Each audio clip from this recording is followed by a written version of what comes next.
Eric. No recordaba grabar la clase, ya la voy a hacer. ¿Ok? Para este tipo de ejercicios es importante que ustedes sepan encontrar términos clave, ¿ya? Todo tipo de ejercicios van a encontrar este tipo de cosas.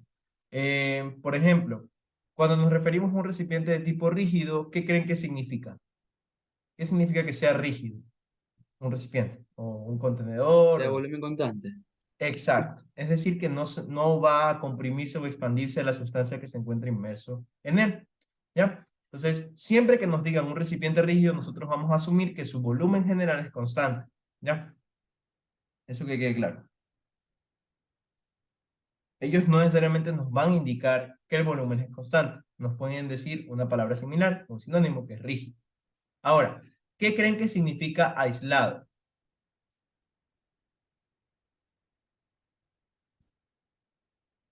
¿A qué creen que se refiere?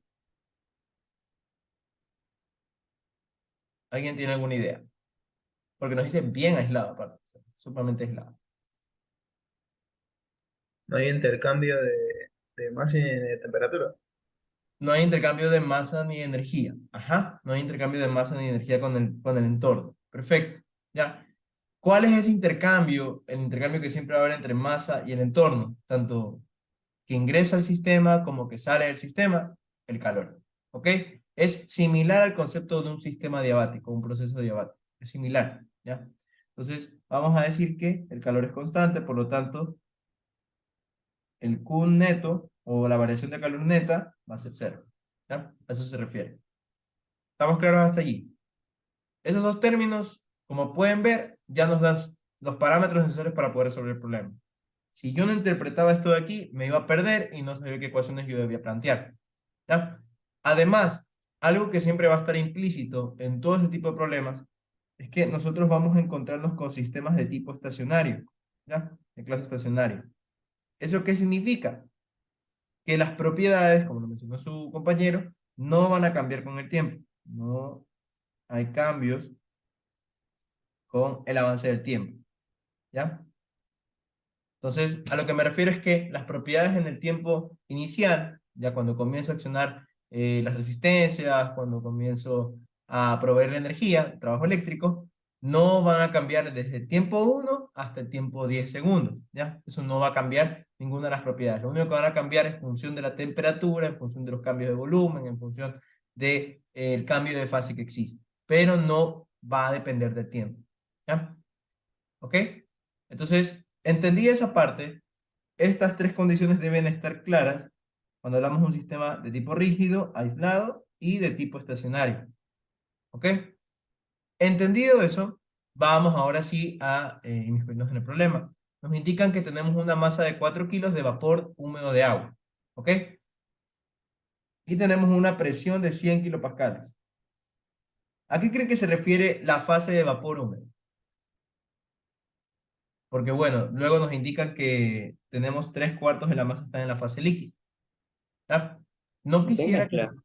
Ajá, mezcla, exacto. ¿Ya? Como nos está indicando luego el punto seguido que tenemos 3/4 en fase líquida, no debemos asumir que vapor húmedo es lo mismo que vapor saturado o lo mismo que vapor sobrecalentado. ¿Ya? Siempre nos van a indicar si es que necesitamos sacar una calidad, si es que tenemos una parte líquida y una parte gaseosa dentro de la sustancia final y así. ¿Ok? No van a quedar como que cabos sueltos dentro del problema. Debe esclarecerse toda la información. ¿Ya? Entonces, nos indican que tenemos 3/4 de la masa total es igual a la masa del líquido. ¿Ya? ¿Y eso qué implica? Perdón, sí, sí, está bien. Si 3/4 de la masa total son la masa del líquido, en ese vapor húmedo vamos a tener también 1/4 de la masa total igual a la masa de vapor o la masa de gas. ¿Ya? A eso nos referimos.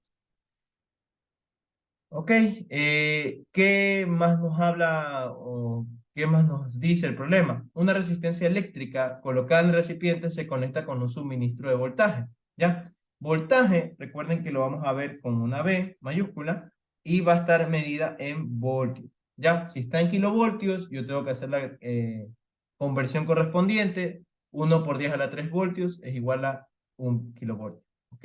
Y así deben conocer los múltiplos y submúltiplos de las unidades de referencia. Otro factor que nos indican es que nos pasa una corriente a través de esta resistencia de 6 amperios. ¿Ok?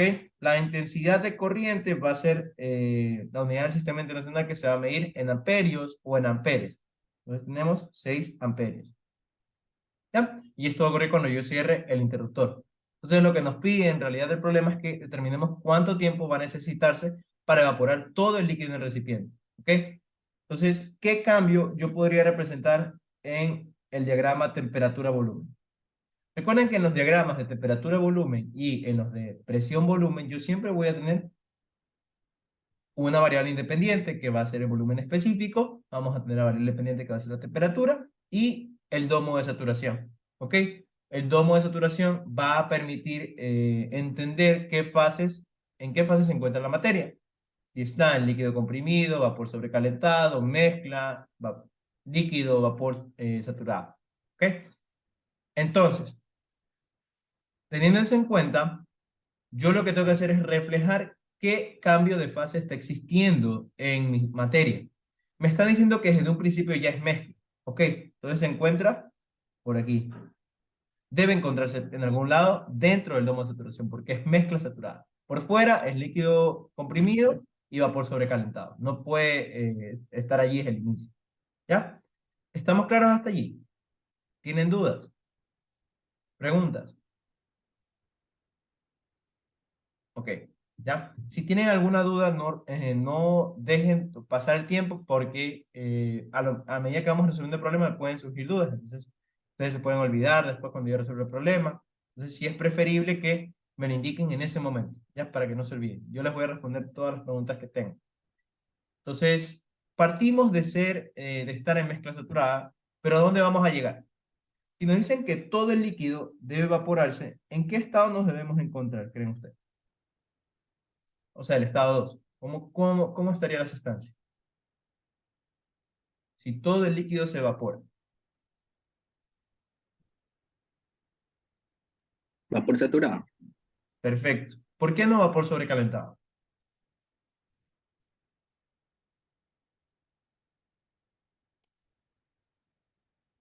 ¿Alguna idea?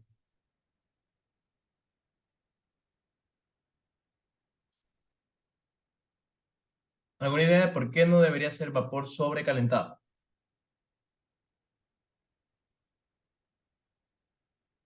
¿No? Ok. ¿Por qué no debe ser vapor sobrecalentado? Porque justo el momento, o sea, el momento exacto en que yo logro evaporar todo el líquido de mi mezcla, siempre va a ser el vapor saturado. O sea, desde allí como que vuelve, o sea, ya estoy aumentando temperaturas, aumentando condiciones de presión, pero ya evaporé todo el líquido, lo único que estoy es sometiéndolo a propiedades a condiciones más críticas a mi sustancia, nada más.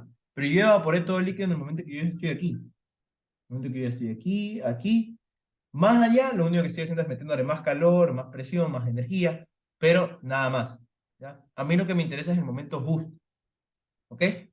Entonces, el momento es justo y que yo logro evaporar todo ese líquido es en vapor saturado, como tú lo indicas, Eric. ¿Ya? Entendí esa parte. Yo les pregunto ahora, ¿cómo es el sentido o la dirección que toma el proceso? ¿Así o así? ¿Opción uno u opción 2?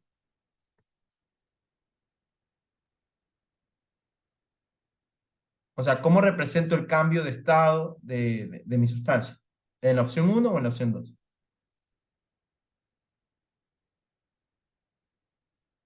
A ver, ¿alguien que se anime? ¿No? En el estado 2, Perfecto. ¿Por qué en el estado 2? ¿Por qué en el estado uno? porque el volumen es constante. Perfecto, ¿ya? ¿Y qué pasa? O sea, aquí yo tengo volumen específico. ¿Es lo mismo o no? En este caso, como es un sistema aislado, no va a haber intercambio de masa. Perfecto, Entonces, muy sí es bien, lo... Ujú. muy bien, ¿ya? En los sistemas de tipo cerrado, ay, perdón, a ver, aquí, ya. En los sistemas cerrados y con énfasis también en los sistemas aislados, no sé por qué se pone este sistema. Voy a bajarle. sorry. En los sistemas aislados, si yo tengo que mi proceso es de volumen constante, es decir, el volumen inicial es igual al volumen final, mi volumen específico también lo será. Recuerden que la relación que hay entre el volumen general y el volumen específico es simplemente por unidad de masa, ¿ya? O sea, yo paso de una propiedad extensiva a una propiedad de naturaleza intensiva, una propiedad intrínseca. Pero, ¿a través de qué medio? Con la masa. Y si la masa o el flujo de materia es constante, también se va a mantener constante, ¿ya?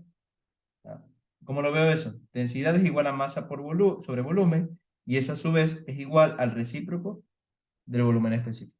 Entonces, aquí está la relación. Entonces yo digo, ok, si mi volumen es constante, esto es lo mismo que decir que masa por volumen específico. Si yo mantengo constante esto, y yo sé que esto se mantiene constante también, el volumen específico también se mantiene constante. Entonces todo como que no cambia. Todo en esa ecuación no va a cambiar. ¿Ya? Entonces, a partir de esa premisa, yo puedo deducir que mi sistema va a ser de volumen constante y a su vez de volumen específico constante. ¿Cuándo sirve este análisis? Solo en sistemas aislados, o sea, con más énfasis en sistemas aislados y en sistemas de naturaleza cerrada, ¿ok? Que es lo que estamos viendo en esta unidad 2. ¿Ya? En los sistemas abiertos es otra historia completamente diferente. ¿Ya? Ahí no vamos a aplicar esto. Ahí tenemos que analizarlo de otra manera. Pero les queda claro hasta el momento. ¿Tienen dudas? ¿Preguntas? ¿No? Ok. Entonces, yo parto desde mezcla saturada y yo voy a llegar a un estado de vapor saturado. ¿Ok? Estado 1, estado 2. Ese es el cambio que va a haber. Entonces, este proceso es isocórico. Y ahí recuerden que isocórico es de volumen constante. ¿Ya? Ok.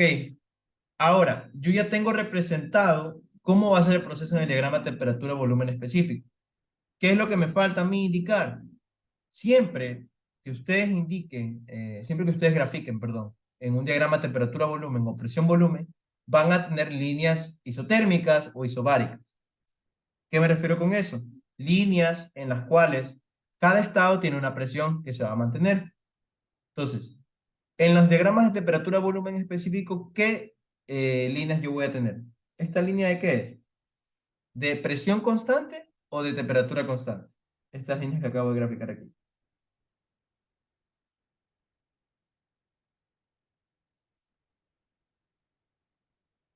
¿Alguien tiene idea? ¿No? ¿Alguna, algo que se les ocurra? ¿De temperatura constante o de presión constante? Depresión. Perfecto. Siempre que yo tenga un diagrama temperatura-volumen, mis líneas van a ser de naturaleza isobárica, ¿ya? Esto va a ser isobárico y esta va a ser isobárica, ¿ya? No quiere decir que esta es lo mismo que la de acá, ¿ya? La que está más arriba ya está a mayor presión, porque está a mayor temperatura, ¿ya? Siempre la que esté más arriba como que tiene mayor presión, la que esté más abajo tiene menor presión, ¿ok? Entonces, ¿qué es lo que les dice el problema desde un inicio? Ustedes tienen una presión de 100 kilopascales, entonces esta presión que está aquí es de 100 kilopascales, ¿ya? Y quizás por el cambio que yo hago al evaporar todo el líquido, la presión de acá sea mayor, ¿ya? Presión mayor a P1, ¿ya? Que es el P1 es esto de acá. ¿Ok? Pero no nos indica ese problema. Eso lo podremos sacar con tablas o ahí tendríamos que ver, ¿ya? Pero hasta allí sería el planteamiento solo del diagrama de temperatura-volumen. ¿Ya? Ahora nos falta hallar la cantidad de tiempo que se tomará en evaporar todo ese líquido, ¿ya? Dentro del proceso. ¿Ok? ¿Preguntas? ¿Dudas, chicos? Profe, ¿puede repetir esa parte por qué eran hasta el punto 2 y no hasta el punto 2, o sea, que sea sobrecalentado, sino solo saturado? Ya, ok, claro. ¿Por qué yo digo que cuando se evapora todo el líquido, o sea, se tienen que entender que cuando yo evaporo todo el líquido, yo no busco un rango de tiempo, yo busco un tiempo exacto, o sea, el tiempo exacto en el que deja de ser líquido, en el que ya no hay líquido para nada. Y ese momento exacto se aproxima a que es el vapor saturado, el estado de vapor saturado. ¿Ya? En cambio, si yo me voy a vapor sobrecalentado, yo sé muy bien que está evaporado el líquido, pero es un rango súper grande. Yo lo puedo poner acá, yo lo puedo poner acá, yo puedo poner acá, y todos son vapor sobrecalentado. Entonces, mi sistema, mi esquema de trabajo va a ser muy difícil de interpretar, porque quizás un estudiante ponga, ok, más arriba, otro estudiante ponga más abajo. Y igualmente están en lo correcto. Pero el punto en el que exactamente deja de ser líquido es en el vapor saturado. O sea, eso ya, ahí sí no hay debate. De allí se tiene que hacer el análisis porque justamente en ese momento ya no hay líquido. Justamente en ese momento todo es gas. Todo en mi sistema es gas. ¿Ok? Así que un poco más claro ahí, Luis. Me indicas, por favor. Sí, está Ya, más claro. ya, Gracias. ok. Ya, perfecto. Entonces, ahora sí vamos a entender esta parte. Deben recordar, y eso ya lo mencioné, el trabajo eléctrico. Bueno, eso lo pueden deducir de fórmulas de electricidad, ¿no? La potencia eléctrica, se denomina de esa manera, no es más que el voltaje por la intensidad de corriente. Pero nosotros no trabajamos con potencias aún, ya más adelante lo van a ver. Entonces, ¿qué es lo que tengo que hacer? Calcular el trabajo. ¿Y cómo deduzco el trabajo? El trabajo no es más que la potencia. O sea, la potencia no es más que el trabajo eléctrico por unidad de tiempo. ¿Ya? Entonces lo voy a representar así. Y esto sigue siendo voltaje por intensidad de corriente. Perdón, esto no es, estas son las unidades. Esto no es amperios, sería intensidad de corriente. Ahí sí, sí me había confundido, perdón. ¿Ya? Voltaje por intensidad de corriente. ¿Ok? Entonces, ¿qué es lo que tengo que hacer aquí? Plantear el trabajo, lo que yo busco. Trabajo eléctrico no va a ser más entonces que el voltaje por la intensidad de corriente multiplicado por la variación del tiempo. ¿En cuánto tiempo se efectúa ese trabajo? Entonces, ¿cómo deduzco lo que yo quiero hallar? Simplemente despejo la ecuación. Estos dos están multiplicando a la variación del tiempo, pasan a dividir al trabajo eléctrico. Entonces, mi delta T no va a ser más que trabajo eléctrico con un cociente de voltaje por intensidad de corriente. ¿Ya? Recuerden que el voltaje debe estar en unidades de voltios, la intensidad de corriente tiene que estar en unidades de amperios y delta T debe estar en unidades de segundos. ¿Ok? Y bueno, trabajo eléctrico, cabe recalcar, debe estar en joules, no kilojoules. ¿Ok? Entonces, allí ustedes tendrían el esquema o lo que deben entender para hallar la variación del tiempo. ¿Ya? O sea, cuánto tiempo se necesitará para evaporar todo el líquido. Con esa cosa. ¿Ok? Pero ahora, esto ya lo tenemos. Nos falta el trabajo eléctrico. ¿Cómo lo sacamos? Esto, aquí viene lo interesante de aplicar el balance de energía en un proceso isocórico. ¿Ya?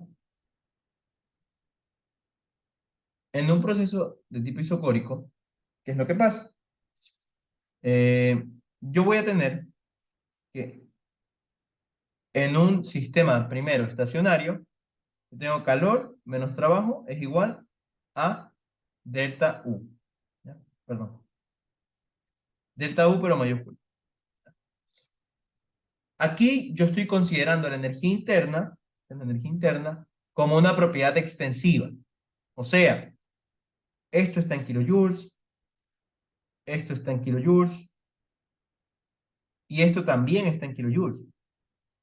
Pero en la tabla, ¿cómo está representada la energía interna? ¿Solo en kilojoules o en qué unidades está? ¿Alguien quizás lo revisó? ¿O alguien que tenga la tabla a la mano lo puede ver, por favor? Kilojoules sobre kilogramo. Exacto. Entonces, ¿qué es lo que yo tengo que hacer? Yo sé que cualquier propiedad extensiva yo la puedo convertir en intensiva, pero por unidad de masa. Entonces, si yo tengo la variación de la energía interna extensiva, va a ser igual a la masa por la variación de energía interna específica. ¿Por qué? Porque la masa está en kilogramos la variación de la energía interna está en kilojoules sobre kilogramos, entonces se anulan y me va a dar kilojoules, que es la unidad de la variación de energía interna extensiva. Entonces, esto es lo que yo voy a reemplazar acá. Entonces, mi ecuación cuando yo tengo un sistema estacionario va a ser Q menos W igual a masa por la variación de la energía interna. ¿Ya? ¿Estamos claros hasta allí? ¿Preguntas? ¿Dudas? ¿No? Ok. Recuerden que para completar o para tener más claro el esquema, esta ecuación de naturaleza estacionaria es Q neto que ingresa menos trabajo neto que sale. ¿Ya? ¿Y qué significa eso? Q neto que ingresa significa que el calor que ingresa va a ser mayor que el calor que sale. O sea, Q in menos Q out va a darse. Y todo esto me va a dar positivo.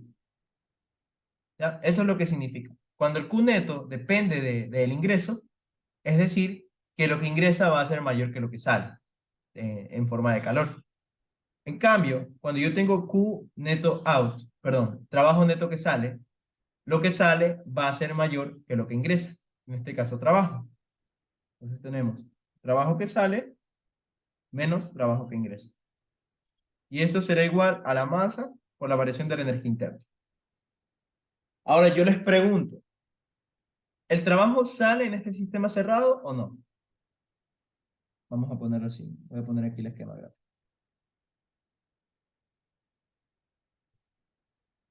Este es el estado 1 y este es el estado 2. Tenemos el sistema cilindro hembra. Bueno, no, ni siquiera cilindro hembra, está como comprimido. Ahí se mantiene igualito. ¿Ya? Lo único que hay es una resistencia, ¿no? Aquí ingresa la resistencia. Y como un motorcito que le da trabajo. ¿Hay trabajo que sale en este sistema o no? ¿Qué creen ustedes?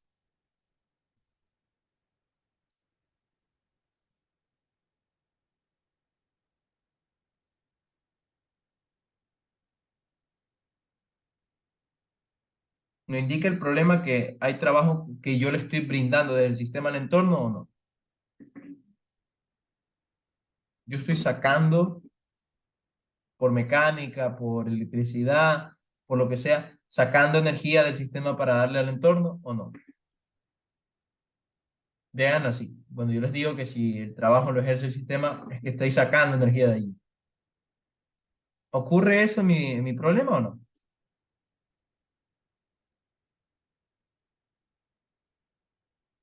¿No? ¿Qué piensan ustedes?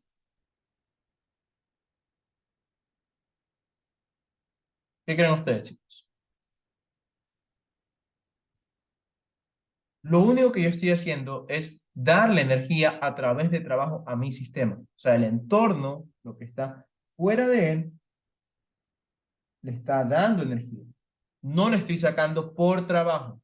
Solo por trabajo yo no estoy sacando nada. Yo le estoy dando energía.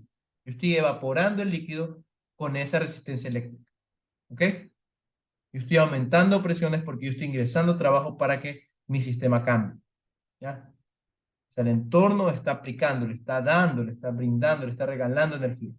¿Ya? El sistema no le está dando nada, no está intercambiando nada, solo está ganando energía, pero no perdiendo. No está saliendo nada de él. Entonces, esto de aquí se va a ir, porque no hay trabajo que salga. ¿Estamos claros? ¿Estamos claros, chicos, o no se entendió muy bien? ¿Quieren que lo vuelva a repetir, quizás? ¿No? Profesor, pero eso solo aplica para un sistema estacionario o para cualquier sistema cerrado. No, no, no. O sea, ahorita, en los sistemas cerrados, por lo general, no va a haber formas de trabajo que salgan del sistema, sino que ingresen. Ya, no sé si te acuerdas que vimos que había trabajo eléctrico que entraba, trabajo de eje que ingresaba, trabajo de frontera también que ingresaba, ¿ya? Pero aquí no hay trabajo de frontera porque no hay compresión ni expansión, no hay trabajo de eje porque no hay ningún eje, solo hay trabajo de electricidad. Pero ese trabajo eléctrico, ¿quién lo está haciendo? una máquina externa al sistema, es decir, el entorno le está dando energía a través de trabajo al sistema. ¿Ok? Entonces la energía que puede salir de un sistema solo va a estar dictaminada Ah, por el diferencia de calor. calor. Exacto. Ajá. En los sistemas cerrados, por lo general. En los sistemas cerrados va a ocurrir eso. Ujú. Muy bien como lo menciono. ¿Ya? Entonces, esta energía, este trabajo, ¿por quién va a estar dado? El trabajo que ingresa. Trabajo eléctrico. ¿Ya? Ahora, voy a referirme al calor que ingresa y el calor que sale. ¿Qué está pasando? Mi sistema es aislado. ¿Qué significa que el sistema sea aislado? Que no hay salida de calor. Exacto. O sea, no hay intercambio de energía, no hay salida de energía a través de calor. No hay intercambio de energía por trabajo, pero yo sé que le estoy metiendo trabajo. O sea, después me indica que hay una corriente que le está pasando electricidad y eso genera que cambien las fases dentro de mi sistema. Entonces, eso es aparte. Pero de un inicio, mi sistema siempre es aislado. ¿Ya? Entonces, no hay transferencia de calor. La transferencia de calor es igual a cero. ¿Ya? Entonces, ¿cómo me va a quedar mi problema planteado? Menos por menos el trabajo eléctrico va a ser igual a la masa por la variación de la energía interna. Entonces, esto será igual, esto menos por menos se convierte en más. Trabajo eléctrico es igual a la masa por la energía interna del estado 2 menos la energía interna del estado 1. ¿Ok? Eso es lo que yo debo hallar. Una vez yo hallo el trabajo eléctrico, ya puedo reemplazar en la fórmula de delta T, ¿ya? Que teníamos anteriormente, ¿no? Eso es lo que nos faltaba ya. Entonces, yo ya conozco la masa. ¿Cómo hallo las energías internas? ¿Qué creen que debería ser? Primero, el estado 1, definir el estado 1. Si es mezcla saturada, ¿qué tengo que hacer? Calidad. ¿Cuánto es la calidad aquí? Recuerden que la calidad es la masa de vapor o masa de gas sobre la masa total de la sustancia. ¿Cuánto sería? ¿Alguien? Aquí está, ¿no? Un cuarto. Habría que reemplazar solo con lo que quede en términos de la masa total. Exacto. O sea, aquí ya está, ¿no? Porque nos dicen que 3/4 son en fase líquida. Si 3/4 son en fase líquida, un cuarto es en masa de vapor o masa de gas. ¿Un cuarto cuánto da? 0,25. Entonces, aquí manipulo, solo paso esto para acá, dividir, y tengo que la masa de gas sobre la masa total da igual a un cuarto, y eso es igual a 0,25. ¿Ok? Esa sería mi calidad para el estado 1, porque se trata de una mezcla saturada. ¿Ok? ¿Se entendió o quizás no está claro cómo fue el proceso de resolución allí? Sí, mister, para el estado 2 deberíamos recurrir directamente a un valor de tabla por estar en Exacto. vapor saturado. Muy bien. Exactamente como lo mencionas, Rafael.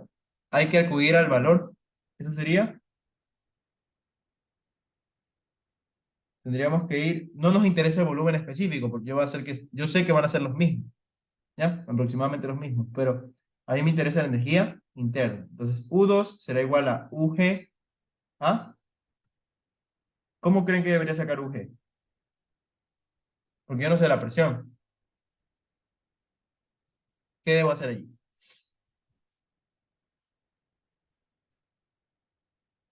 Lo que debo hacer es hallar tanto volumen específico como energía interna del estado 1. ¿Para qué me va a servir el volumen específico del estado 1? Para el volumen específico del estado 2, porque son iguales. Si los dos son iguales, busco ya en el vapor saturado un valor similar a UG. ¿Ya? O sea, ya lo vamos a hacer ahorita. Espero que me queden los 3 minutos. ¿Ya? Vamos a avanzar lo máximo que podamos. Déjenme ver. Tengo aquí las tablas termodinámicas. Ya, perfecto. Déjenme ver en agua. ¿Eso sería agua o refrigerante? Ah, bueno. Está indicando que es agua. ¿Ya? Ya, allí pueden ver, ¿no? Tenemos allí la tabla termodinámica. Lo que vamos a hacer es dirigirnos a la tabla de presiones, la tabla A5. La tabla A4 no nos serviría porque esa es de temperatura. Nos está indicando que tenemos una presión de 100 kilopascales. Vemos que la temperatura de saturación es 99.61. ¿Qué podríamos hacer aquí? Tendríamos que ver el volumen específico. Ya tenemos el volumen específico por aquí, de BF y BG. Pero nos interesa la energía interna. Para la energía interna, ya tenemos los valores, ¿no? Tienen que ubicarse aquí primero. Ya están ubicados aquí. De ahí vamos a partir. Yo voy a seleccionar los valores. ¿Ya? Tengo la tablet y tengo la computadora. Entonces no puedo proyectar ambas cosas a la vez. ¿Ya? Entonces, ok. Vamos a tener que 1, como es una mezcla saturada, va a ser igual a UF más X por UFG. ¿Ya? Entonces, UF a una presión de 100 kilopascales nos va a dar 417.40 más la calidad, que es 0,25, multiplicada por UFG, que es 2088.2. Entonces, eso nos va a dar un valor de 417.4 más 0,25 por 2088.2. Eso nos da, sí pueden ver en pantalla, ¿no? Sí, ok. Nos va a dar 939.45 kilojoules sobre kilogramos. ¿Ok? Esa va a ser nuestra energía interna en el estado 1. Ya tenemos esto de aquí. Pero a su vez yo tengo que sacar el volumen específico. V1 va a ser igual a BF más X por BFG. Entonces, me voy a la tabla también, ahí mismo hacia la izquierda, veo que BF es 0.001043 más la calidad que es 0.25. ¿Y cómo saco BFG? ¿Qué tengo que hacer? BG menos BF. Perfecto. 1.6941, que es BG, lo resto con 0.001043. Sorry que me quedó pequeño el espacio. Y eso nos va a dar el valor de B1. ¿Ya? Entonces, 0.001043 más 0.25 por esta nota, que es 1.6941 menos 0.001043, nos va a dar un valor de 0.4243. Eso es metros cúbicos sobre kilogramos. Y eso es B1. Y recuerden que B1 debe ser igual a B2, porque es un proceso isocórico en un sistema cerrado y un sistema aislado, mejor. ¿Ok? Hasta ahí nos vamos a quedar ahorita. Ya va a cerrarse la sesión. Ya luego les activo una nueva sesión. Ahorita mismo, ¿ya? ¿Ok? ¿Tienen preguntas? ¿Dudas? ¿Algo que no haya quedado claro quizás? ¿No? Es manejo de tablas. Ahorita ya es manejo de tablas. ¿Ya? Y ahí iniciamos la sesión. ¿Ok?